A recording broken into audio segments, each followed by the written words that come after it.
Well, I never get offended, ever. I think of things from a psychological standpoint also. Yeah. Well, I'm saying without God, you can't have logic, right? Because you have to have the creator of all things who sets things into place.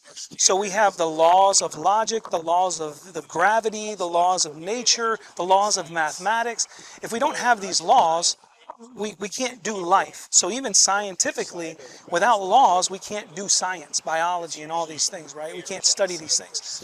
And so God has created these things, and we unbelievers borrow from his worldview to make sense of theirs, but then they reject him. That's what it says in Romans 1. Rather than worshiping the one who's created them, they worship the creation over that.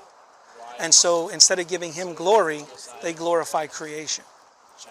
And so I understand now. Yes. Okay. And so that's what happens. But I'm never offended when people get upset with me. Like on this campus, it's usually yelling. I've been punched here before, but it was years and years ago. But it's that stuff doesn't.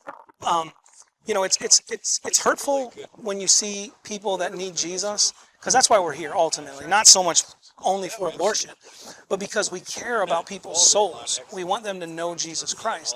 If they turn to Christ, God then, through the reading of his word, through the transforming power of his spirit, changes people's minds. So that person being, aggressive or angry because of the fact that biologically children are conceived at the moment of conception and life begins, her being mad about that, God changes the mind to where you start to becoming into conformity with his created world, the way that he has laid it out. Well, because deep down inside, we know that life we have, begins at conception. yes, and we have a conscience God's given us. Yes, absolutely, exactly. Point. We're arguing with ourselves when we get angry. Yes. We're arguing with Well, that's ourselves. like what Romans 1 says. They suppress the truth in their unrighteousness, and I've heard it said. Maybe you've heard it too. It's like being in the lake or the ocean with a beach ball, and you're trying to push it under the water, but it keeps wanting to pop back up. Yes, exactly. What's your name? Jim. Jim. Ricky. You You too, man. Even though I've been in conversations,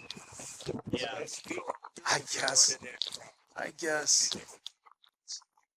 So Ben, I got it right this time. Yes. For some reason, I thought you said Taylor, and then I was like, I don't know. I talk to a lot of students sometimes, and so trying to get names correct, sometimes I get it wrong. So I apologize. is this your sign? Yeah. There's that. Yeah. So my main reason is just to try and understand people's different perspectives on the social page and understand why people I are had talked to Nancy. saying the things that they are, because I do have my opinions. I do have a question for you, though. Yes. Do you have any classes? Because you've been out here for a very long time. Yeah. No, my other classes. Okay. I'm glad you're staying and talking. I'm like, does this kid go to class? Like, Yeah, I do. I just I have 2 classes on Fridays. A lighter schedule that day. Later. So yeah, I didn't really agree with what that lady was talking about. I think she was going into a radicalized way of thinking, but I do Just the day itself. wonder that It was so cold yesterday. Today's like warm. Yeah. Oh yeah. whether so when you're talking about like the brain dead person and child who's inside the room, I get kind of confused with like comparing the two, and I was talking with Harry about it also. I don't know how we could combine a person who is brain dead, who has lived a life and is now they're dead, and like a child who Well, again, applying logic to that right there, right? And I don't think, Ben, in talking to you, that you would say that a child that's 2 years old is less valuable than a child that's 25, or more valuable because they haven't experienced as much life. You would say, but what it always comes down to is we don't view, I'm a Christian, even Christians, sadly, don't view the child in the womb the same way that they do when that child comes out and it's tangible and they can touch and they can see it, right? That's to our shame.